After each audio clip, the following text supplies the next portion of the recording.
नमस्कार, खबर असरदार आप देख रहे हैं और आपके साथ मैं हूं पुनीत। तो चलिए खबरों की करेंगे शुरुआत और सबसे पहले भोपाल से बड़ी खबर की करते हैं बात। टिकट को लेकर कांग्रेसी भिड़ गए। जी हां, पार्षद पद के टिकट के लिए आपस में मारपीट की घटना सामने आई है। मारपीट की नौबत बन गई। बाहरी लोगों को टिकट देने पर विवाद हो गया और टिकट बंटवारे को लेकर लात घूंसे चल गए हैं। जहांगीराबाद में पूर्व पार्षद जमे थे और नए दावेदार 5 वार्डों के लिए टिकट की दावेदारी कर रहे थे और इसी को लेकर विवाद हो गया। आपस में ही भिड़ गए और मौके की तस्वीरें भी आपको हम दिखा रहे हैं कि कैसे यहां पर मारपीट की नौबत आ गई, हालात बन गए। कांग्रेस के ये कार्यकर्ता बताए जा रहे हैं और देखिए तोड़फोड़, यहां पर टेबल जो है उसको तोड़फोड़ की गई, मारपीट की स्थिति बन गई, बवाल हो गया। पार्षद पद के टिकट के लिए कांग्रेसी आपस में भिड़ते हुए नजर आए। एक बार फिर से कांग्रेस से अनुशासन गायब नजर आया। देखिए ये तस्वीरें बता रही हैं। जितेंद्र हमारे संवाददाता फोन लाइन पर जुड़े हुए हैं, उनसे बात करते हैं। जितेंद्र, पार्षद पद के टिकट के लिए कांग्रेसी आपस में भिड़ते हुए नजर आए, ये तस्वीरें तो सामने हैं। कोई क्या वरिष्ठ कांग्रेस नेता यहां पर मौजूद था जिसके सामने ये सब कुछ हुआ? देखिए पुनीत, पूरे भोपाल के 85 वार्ड हैं। यहाँ पर अलग अलग स्थानों पर दावेदारों को लेकर फॉर्म जमा किए जा रहे हैं। ये जहांगीराबाद इलाके के आसपास के 5 वार्ड है जहाँ के जो दावेदार हैं वो अपनी अपनी दावेदारी को लेकर जमा हुए थे, जिनमें लोगों ने विरोध किया कि कुछ बाहरी लोग आकर वार्ड में दावेदारी कर रहे हैं। हालांकि कई पूर्व पार्षद उसमें मौजूद थे। वो लोग और आपस में जो नए दावेदारी कर रहे हैं ये आपस में भिड़ गए हैं। ये तस्वीर दिख रही है आपको कांग्रेस के भविष्य के बनने वाले पार्षदों की, जो आपस में जूतम पेजार करते हुए नजर आ रहे हैं, मारपीट कर रहे हैं। तो मैसेज देख सकते हैं कि किस तरह से कांग्रेस में अनुशासन की कमी नजर आ रही है। पुनीत, दावेदारी का फॉर्म भर रहे थे लेकिन विवाद की स्थिति आखिर क्यों बन गई? बाहरी थे कोई बात नहीं, लेकिन दावेदारी अगर कोई कर रहा है तो क्यों झगड़ा यहां पर हो गया? और ये सवाल ये फिर से मेरा वही कि क्या कोई कांग्रेस का वरिष्ठ नेता मौजूद था जिसके सामने ये सब अनुशासनहीनता होती रही पार्टी के नेताओं के बीच में? देखिए पुनीत, यहाँ पर ये वार्डों के सबसे अलग अलग स्थानीय जो पार्षद हैं, पुराने पार्षद हैं और वहीं के आपस के जो लोग हैं आपस में राय शुमारी कर रहे हैं, वही जानकारी जुटा रहे हैं कि कौन व्यक्ति वहाँ से प्रबल दावेदार होगा। मगर वहाँ के जो स्थानीय जो दावेदार हैं, अभी जो नए हैं, क्योंकि वार्ड परिधि में हुआ चेंजेस हुए हैं तो आरक्षण के बाद नई स्थितियां बनी हैं। लोग अपनी अपनी दावेदारी को लेकर जब वहाँ जमा हुए तो पुराने कुछ लोगों ने विरोध किया, साथ ही बाहर के कुछ जो प्रत्याशी हैं वो दावेदारी कर रहे थे। इसी बात का आपस में उन्होंने विरोध किया और इसी का जो नतीजा आपको नजर आ रहा है कि आपस में भिड़ते हुए, मारपीट करते हुए ये नए दावेदार सामने आए जो सभी कांग्रेस पार्टी से ही ताल्लुक रखते हैं। शुक्रिया आपका इस जानकारी के लिए जितेंद्र। तो भोपाल से ये तस्वीरें टिकट को लेकर कांग्रेसी कार्यकर्ता नेता भिड़ गए। पार्षद पद के टिकट के लिए ये दावेदारी कर रहे हैं, लेकिन देखिए कैसे जूतम पेजार यहां पर हो गई। एक दूसरे को मारपीट करने, एक दूसरे के साथ करने पर आमादा ये लोग हो गए।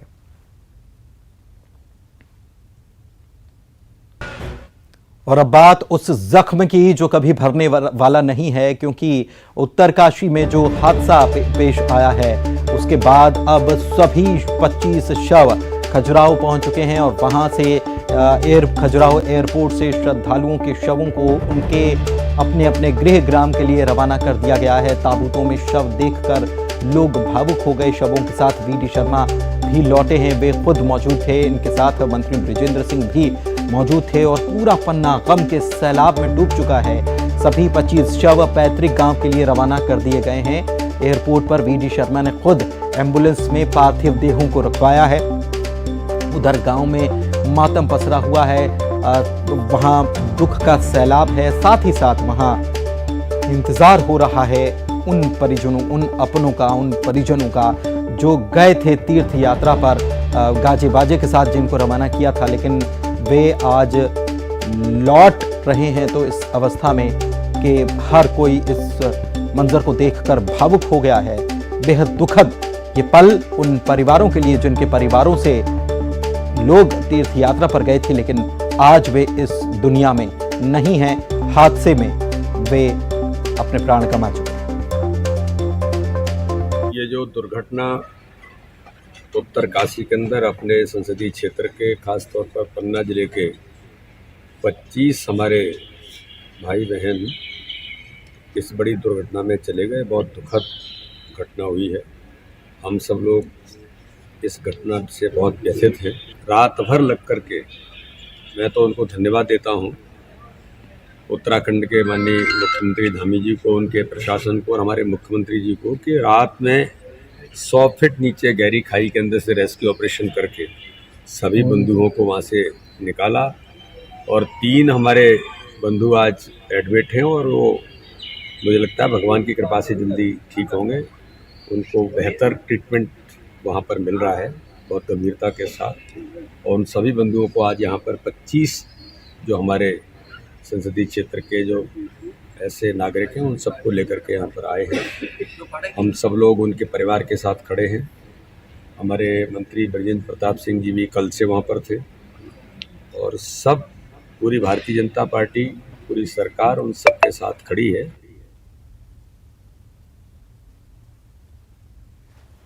और हादसे के बाद गांव में मातम है। मंत्री ब्रजेंद्र प्रताप सिंह बुद्ध सिंह साटा गांव पहुंचे हैं क्योंकि यहां से 8 लोग गए हुए थे तीर्थ यात्रा पर और अब जब वे लौटे हैं तो अलग स्थिति में उनके शव यहां पर आए हैं और मंत्री ब्रजेंद्र प्रताप सिंह पहुंचे। एक ही परिवार के 6 सदस्य इसमें थे और दूसरे परिवार के 2 सदस्य और इसमें इस हादसे में अपनी जान गंवा चुके हैं। परिवारों से, शोक संतप्त परिवारों से उन्होंने मुलाकात की है और न्यूज़ 18 से भी उन्होंने बातचीत की और कहा कि ये हृदय विदारक घटना है और मेरे लिए ये व्यक्तिगत क्षति है। लगातार उत्तराखंड सरकार ने शवों के रेस्क्यू में मदद की है और कल सुबह हिंदू रीति रिवाज से अंतिम संस्कार इन लोगों का किया जाएगा। आने का सिलसिला शुरू हो जाएगा। इस बीच हमारे साथ मंत्री ब्रजेंद्र सिंह जी मौजूद हैं। सर, बेशक आप मुख्यमंत्री साहब के साथ भी गए थे, लगातार जो शव है उनके आने का सिलसिला भी शुरू हो चुका है, गमगीन माहौल है, पूरा पन्ना स्तब्ध है, क्या कहेंगे? बिल्कुल सही बात है। इस तरह से हृदय विदारक घटना पन्ना जिले में क्या, मैं तो आसपास भी मैंने कभी नहीं सुनी थी अपनी ज़िंदगी में। पहली बार ऐसी घटना घटी है और कुछ बोलना भी बड़ा मुश्किल है, लेकिन उसके बावजूद भी माननीय मुख्यमंत्री जी की संवेदनशीलता है कि तुरंत उन्होंने जो चीज़ें एक्शन पे ली और उस कारण से जो आज मैं परिवारों में जा रहा हूं उनमें ये कम से कम प्रशासन के प्रति और माननीय मुख्यमंत्री जी के प्रति खुशी है कि इतनी संवेदनशीलता से खुद वो वहां पे पहुंचे और वहां पे जो कर सकते थे और वहां के खासकर उत्तरांचल की गवर्नमेंट ने जिस हिसाब से उन्होंने पूरा। और हमारे साथ हमारे दोनों सहयोगी जुड़े हुए हैं, प्रतीक और संजय दोनों जुड़े हुए हैं जो गांवों में ही मौजूद हैं जहां पर लोग गए थे और उसके बाद आज वो ऐसे लौटे हैं उनके ऐसे लौटने का इंतजार तो किसी ने नहीं किया था। प्रतीक के पास पहले चलते हैं। प्रतीक, आप बुद्धदेव साटा गांव में ही मौजूद हैं और यहां से 8 लोग तीर्थ यात्रा पर गए थे, लेकिन अब जब वे लौटे हैं तो दूसरी अवस्था में लौटे हैं। कब अंतिम संस्कार होगा? जब शव पहुंचे तब क्या स्थिति बनी थी? देखिए, आपको बता दूं पुनीत कि शव अभी नहीं आए हैं, कल सुबह ही उनका आना यहाँ पर होगा, चूंकि कुछ जांच परख अभी होनी बाकी है। बहरहाल वो रवाना हो चुके हैं और पास ही में जो शव हैं वो रखे गए हैं एक परिसर में, लेकिन गांव अभी नहीं पहुंचे हैं। उसका आने का सिलसिला सुबह ही शुरू होगा और कल सुबह ही अंतिम संस्कार कर दिया जाएगा। फिलहाल मंत्री ब्रजेंद्र प्रताप सिंह का आगमन यहाँ पर हुआ था, शोक संतप्त परिवारों से उन्होंने मुलाकात की है, ढाढ़स उन्हें बधाया है और स्पष्ट किया कि किस प्रकार से उत्तराखंड सरकार ने इस पूरे रेस्क्यू मिशन में हेल्प करी और 24 घंटे के भीतर मध्य प्रदेश के तमाम जितने भी निवासी थे जो मृतक थे उन्हें जल्द से जल्द उनके गृह ग्राम भिजवाने में मदद की है। और चूंकि कल खुद मुख्यमंत्री शिवराज सिंह चौहान के साथ वे रात को ही रवाना हो चुके थे, कल दिन भर भी साथ थे। उसके बाद जब शवों का आना मध्य प्रदेश हुआ वो भी उस दरमियान भी साथ थे और उसके बाद खजुराहो से लेकर के इस वक्त मैं जहां मौजूद हूं साठा गांव में, वो यहाँ पर आए हुए हैं और एक द्विवेदी परिवार है जहां के 6 सदस्य और एक अन्य परिवार के 2 सदस्य जो हैं वो अकाल के गाल में समा गए। कल जो घटना हुई थी हृदय विदारक, इस लिहाज से उनका आगमन हो गया और कुछ ही देर में वीडी शर्मा जो कि प्रदेश अध्यक्ष और सांसद भी हैं इस संसदीय क्षेत्र के, उनका आगमन भी कुछ ही मिनटों में यहां पर होने वाला है। वे भी परिजनों से मुलाकात करेंगे और कल सुबह जब अंतिम अंत्येष्टि की जाएगी उस कार्यक्रम में भी शिरकत करेंगे। पुनीत, ठीक है। संजय भी हमारे सहयोगी हमारे साथ मौजूद हैं। संजय, जानकारी क्या आपके पास, क्या जानकारी मिल रही है? क्या वहां पर भी आप जहां मौजूद हैं कल ही अंतिम संस्कार होना है और अभी शव पहुंचे हैं, नहीं पहुंचे? जी, मैं खड़ा हूं यहाँ पे जो भीषण बस हादसा हुआ है तो मैं खड़ा हूं राजा राम सिंह के परिजनों के पास में। ये पीछे साफ तौर पर मैं कैमरा पर्सन से कहूंगा दिखाएं कि क्या माहौल है, यहाँ का गमगीन माहौल है। और मैं आपको यह भी बता देना चाहता हूं कि लगातार सबों का इंतजार हो रहा है, पार्थिव शरीर कब आएंगे। गांव के लोग यह इंतजार कर रहे हैं कि जैसे ही पार्थिव शरीर पहुंचे और वो उनको श्रद्धांजलि अर्पित करें। हालांकि मैं आपको यह बता दूं कि उनका पार्थिव शरीर पहुंचेगा जरूर, लेकिन एक यहाँ पे कोई परिसर है वहां रोक दिया जाएगा। उसके बाद बताया जा रहा है कि सुबह यहाँ पर आएगा शरीर और इसके बाद में साटा बुद्ध सिंह ही गांव है। ये पीछे जो आप देख रहे हैं यह राजा राम सिंह का परिवार का घर है। उनके बच्चे यहाँ इंतजार कर रहे हैं, गांव के लोग इंतजार कर रहे हैं और बीडी शर्मा यहाँ पर पहुंचने वाले हैं। निश्चित रूप से परिजनों को इंतजार है अपने नेता का, क्योंकि उनके नेता लगातार संवेदनशीलता बनाए हुए वहां उत्तराखंड भी गए हुए थे और वहां से पार्थिव शरीर को खजुराहो लेकर आए बीडी शर्मा। खजुराहो से अपने हाथों से उन्होंने एम्बुलेंस में पार्थिव शरीर को रखा है और अभी जैसे ही यहाँ पर पार्थिव शरीर आएंगे, बीडी शर्मा जी भी आएंगे। लोगों का हुजूम लगा हुआ है, लोग गमगीन हैं, माहौल आप साफ तौर पर देख सकते हैं। लोग इंतजार कर रहे हैं, सुबह से यहाँ पर मातम पसरा हुआ है। साटा बुद्ध सिंह है, यहाँ पर तकरीबन 8 लोगों की मौत हुई है और 8 लोग शवों को एक अलग जगह पर, एक अलग स्थान पर, कुछ ही दूरी पर, गांव से कुछ ही दूरी पर रखा गया। ये जानकारी हमारे दोनों सहयोगी दे रहे हैं। बहुत शुक्रिया आपका संजय, इस जानकारी के लिए। आप खबर पर नजर बनाए रखें। इधर उत्तराखंड में हुए हादसे को लेकर एमपी का पर्यटन मंत्रालय अलर्ट पर है। पर्यटन और संस्कृति मंत्री उषा ठाकुर ने कहा है कि निजी यात्रा पर जाने वाले यात्रियों का पर्यटन विभाग पंजीयन करेगा, जिससे पता चल सके कि एमपी का कौन सा यात्री कहां गया है। उनकी सुरक्षा और उनके जीवन की रक्षा में हम ज़्यादा क्या करेगा पर्यटन विभाग? हमारा पर्यटन विभाग ये बिल्कुल विचार करेगा कि जो जाते हैं अलग पृथक भी, उनका भी पंजीयन कोई विभाग के पोर्टल पर हो, ताकि सबके संज्ञान में रहे कि कौन कहाँ गया है किसी। वहीं सिवनी में त्रिस्तरीय पंचायत चुनाव में कई अनोखे रंग देखने को मिल रहे हैं। प्रत्याशी मतदाताओं को प्रभावित करने के लिए, उनको लुभाने के लिए हर संभव कोशिश में लगे हुए हैं। पंचायत चुनाव के नामांकन के आखिरी दिन एक और जहां नामांकन केंद्रों में नामांकन दाखिल करने के लिए प्रत्याशियों की भीड़ देखी गई, तो वहीं कुछ प्रत्याशियों ने नामांकन भरने के लिए अनोखा अंदाज दिखा दिया। बताया जा रहा है कि सिवनी के जिला पंचायत के वार्ड क्रमांक 1 से जैतपुर गांव के रहने वाले युवा नेता बसंत बघेल ने जिला पंचायत सदस्य का नामांकन फॉर्म भरा है और बसंत बघेल नामांकन दाखिल करने के लिए बड़े अनोखे अंदाज में नामांकन केंद्र पर्चा दाखिल करने के लिए आए थे। अपने घर से बैलगाड़ी पर सवार होकर निकले और नामांकन केंद्र पहुंचकर नामांकन दाखिल किया। बसंत का बैलगाड़ी में पहुंचकर नामांकन दाखिल करने का वीडियो वायरल हो रहा है।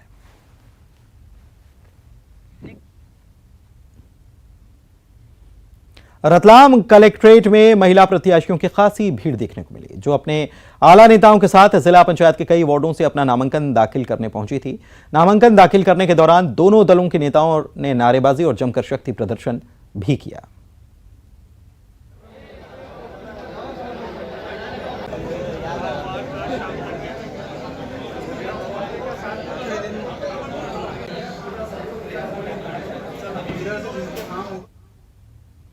इंदौर में आजादी के अमृत महोत्सव के तहत इनकम टैक्स विभाग के कार्यक्रम में पूर्व लोकसभा स्पीकर सुमित्रा महाजन के उस बयान पर कांग्रेस ने तंज कसा है, जिसमें उन्होंने कहा था कि मैं इनकम टैक्स वालों से डरती नहीं हूं।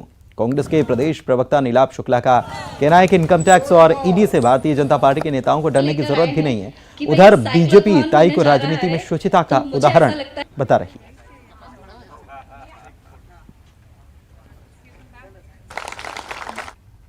मिर्ची बाबा ने सांसद प्रज्ञा ठाकुर को फर्जी साध्वी करार दिया है और कहा है कि प्रज्ञा ठाकुर मुझे सर्टिफिकेट दिखाएं कि वो किस अखाड़े से ताल्लुक रखती हैं। बीजेपी फर्जी साधु संत पनपा रही है। मिर्ची बाबा ने कमलनाथ पर साध्वी की ओर से दिए गए बयान पर निशाना साधते हुए ये बात कही। फर्जी साध्वी प्रज्ञा पर सर्टिफिकेट दिखाए प्रज्ञा मुझे किस अखाड़े से, और ये दिखाए क्या साधुओं की यह भाषा होती है कि भारत के एक सपूत कमलनाथ जी जैसे पर मां पर प्रसन्न उठाना, यानी कि पूरे भारतवर्ष की माताओं पर प्रसन्न उठा देना, पूरे भारत माताओं की कूक पर प्रसन्न उठा देना और मीडिया मौन लेके रहती है। क्या ये अधिकार है? ये वेद कहता है।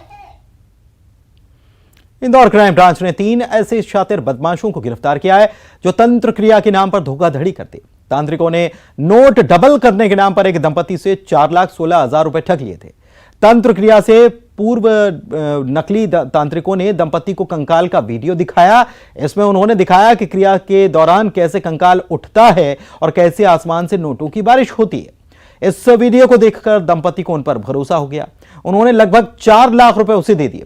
इस दौरान तांत्रिकों ने अलग अलग समय पर 2 बार शमशान घाट उन्हें भेजा और फिर कुछ देर बाद परिवार के सदस्यों को बेसुध कर पैसे लेकर रफू चक्कर हो गए। हालांकि बाद में शिकायत के बाद इन लोगों को गिरफ्तार कर लिया गया क्राइम ब्रांच की तरफ से।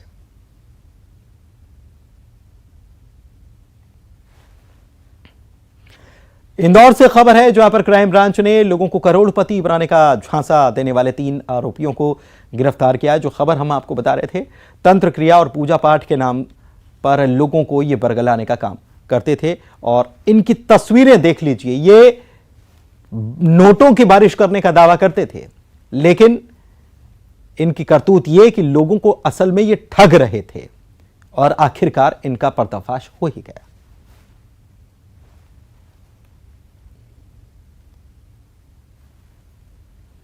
बात दतिया की, जहां पर रेत माफिया पूरी तरह से बेखौफ हो चले हैं। दरअसल रेत माफिया ने नायब तहसीलदार अजय परसेडिया पर ट्रैक्टर चढ़ाने की कोशिश की। नायब तहसीलदार परसेडिया दतिया से उन्नाव जा रहे थे, जिस दौरान उन्हें उन्नाव से 1 किलोमीटर पहले रेत से भरा हुआ एक ट्रैक्टर दिखाई दिया। उन्होंने गाड़ी से उतरकर ट्रैक्टर रोकने की कोशिश की, लेकिन ट्रैक्टर चालक ने ट्रैक्टर को रोकने के बजाय उन पर ट्रैक्टर चढ़ाने की कोशिश कर डाली। नायब तहसीलदार फुर्ती से पीछे हट गए, ट्रैक्टर चालक भाग निकला। वहीं नायब तहसीलदार ने उन्नाव थाना पहुंचकर घटना की रिपोर्ट दर्ज कराई। क्या पोस्ट है जी? बुरहानपुर जिला अस्पताल के आरएमओ डॉक्टर प्रतीक नवलखे पर करीब 1.25 करोड़ रुपए के गबन का आरोप लगाए। डॉक्टर नवलखे पर आरोप है कि करीब 6 से अधिक सफाई कर्मियों के आधार कार्ड जबरन लेकर बैंक में उनके खाते ये कहकर खुलवाए गए कि इसमें उनका वेतन आएगा, लेकिन इन खातों में रोगी कल्याण समिति के फंड से करीब 1.25 करोड़ रुपए की हेराफेरी कर ली गई। पुलिस ने डॉक्टर प्रतीक नवलखे के खिलाफ एफआईआर दर्ज कर ली है। एसपी राहुल कुमार ने कहा है कि शासन से मंजूरी मिलते ही डॉक्टर प्रतीक नवलखे को गिरफ्तार कर लिया जाएगा।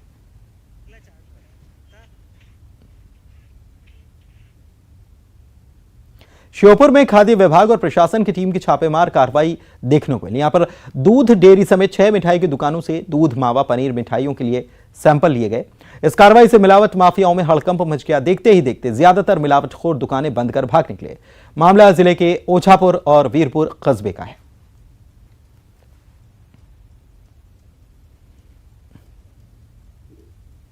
और खबर ग्वालियर से, जहां पर गोले का मंदिर थाना इलाके के पंचशील नगर में बेखौफ बदमाशों ने दिन दहाड़े डकैती की वारदात को अंजाम दे डाला।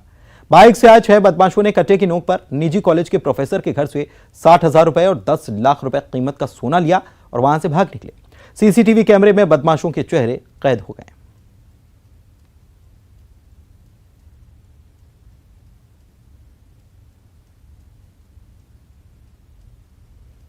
भिंड में एक पेट्रोल पंप पर तैनात कर्मचारी की संदिग्ध परिस्थितियों में मौत हो गई। मौके पर पहुंचे परिजनों ने हत्या का आरोप लगाते हुए हंगामा किया। परिजनों ने चक्का जाम कर बस में तोड़फोड़ की। मौके पर पहुंची पुलिस ने समझा बुझाकर जाम खुलवाया और शव को पोस्टमार्टम के लिए भिजवा दिया गया।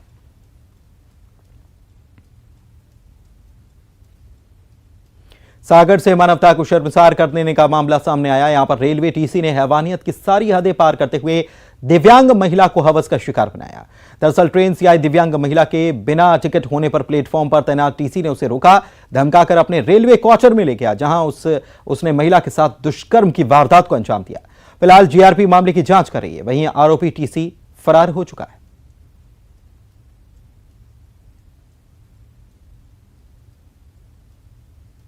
सिंगरौली जिला आयुष अधिकारी डॉक्टर अनुपमा सिंह को 10,000 रुपए की रिश्वत लेते रीवा लोकायुक्त पुलिस ने रंगे हाथों गिरफ्तार किया। जिला आयुष अधिकारी डॉक्टर अनुपमा सिंह के आवेदक भगवान दास साकेत से आउटसोर्स पर नियुक्ति कराने के बाद कमीशन के रूप में 10,000 रुपए की रिश्वत मांगी गई थी।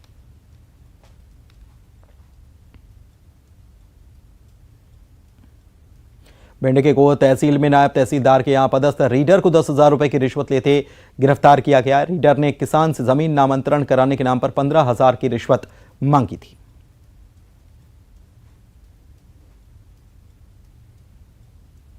डिंडौरी जिले के सारस डोली हायर सेकेंडरी स्कूल में कभी भी बड़ा हादसा हो सकता है। जगह जगह दरारें पड़ चुकी हैं। भवन का निर्माण 2.5 साल पहले 1 करोड़ की लागत से हुआ था। स्कूल के प्राचार्य ने निर्माण एजेंसी PIU विभाग और ठेकेदार पर गुणवत्ताहीन निर्माण के आरोप लगाते हुए जांच की मांग की है, लेकिन अधिकारी कैमरे के सामने कुछ नहीं बोल रहे हैं। पहले जो है बिल्डिंग टेकन ओवर हुई है राजा महोदय को।